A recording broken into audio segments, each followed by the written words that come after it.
Olá, professor Fernando Llamas aqui, iniciando a unidade 2. Nesta etapa, nós aplicaremos os conhecimentos da unidade 1 na prática. Vamos dar um foco na elaboração de instrumentos de diagnóstico, como os questionários para pesquisa de clima ou outros levantamentos organizacionais. Se aproveitar um instrumento já validado ou mesmo adaptar mais instrumentos não é o suficiente para a pesquisa de clima, então nós devemos pensar na elaboração de questionários. Eles podem proporcionar uma visão mais completa, gerando insumos para decisões estratégicas. Em uma pesquisa de clima, normalmente os questionários eles vão ser utilizados para captar as atitudes, crenças, os sentimentos e percepções e quaisquer outros aspectos que sejam comportamentais. Então as questões, elas podem ser de 3 tipos. As questões abertas, que não têm categorias pré-determinadas e que permite respostas livres, indicadas quando a variedade dessas respostas for muito alta.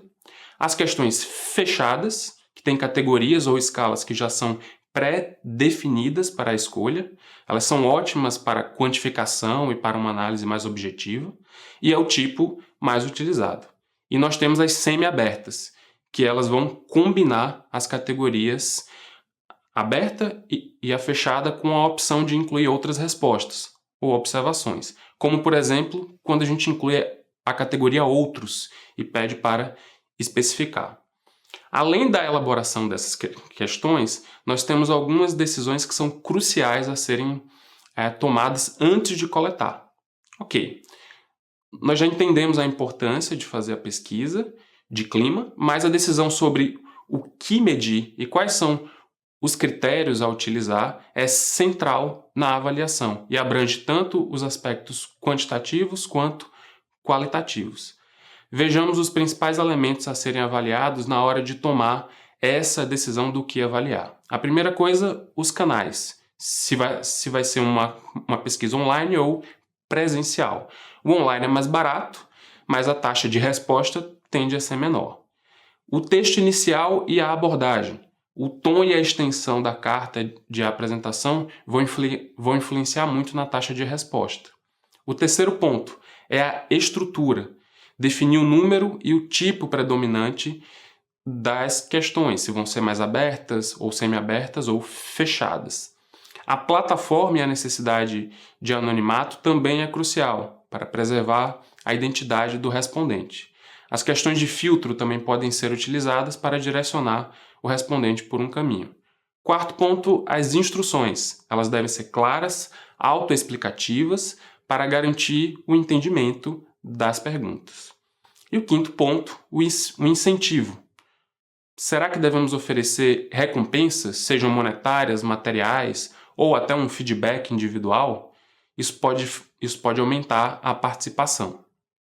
Então percebam que todos esses aspectos eles podem influenciar na veracidade dessas respostas e em manter as condições que sejam aptas para captar as percepções dos colaboradores. No entanto, nós também precisamos garantir que os colaboradores entendam as questões e entendam da mesma forma. Então, para isso, a gente precisa evitar alguns deslizes que normalmente são cometidos ao elaborar as questões. Vejamos. Para garantir a qualidade dos dados, é essencial seguir boas práticas na concepção das afirmações ou questões, evitando, portanto, perguntas tendenciosas que direcionam uma resposta. Deixe o juízo de valor para as alternativas e não na pergunta. Outro ponto a evitar são as questões duplas, que abordam mais de um tema em uma pergunta só. Evite avaliar X e Y no mesmo questionamento. Uma pergunta vai para X e a outra vai para Y.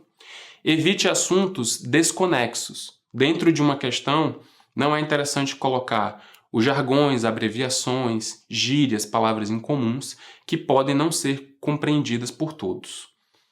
Outros aspectos que devemos evitar são as perguntas ambíguas, que podem ser interpretadas de diferentes formas, como, por exemplo, usar a palavra ocasionalmente. Ela pode ter uma frequência diferente para cada um.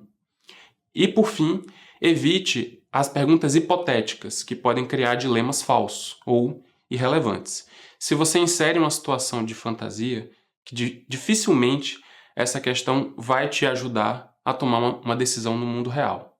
Quando você for inserir uma situação hipotética, insira uma situação que tenha lastro na realidade, ou seja, que poderia realmente acontecer.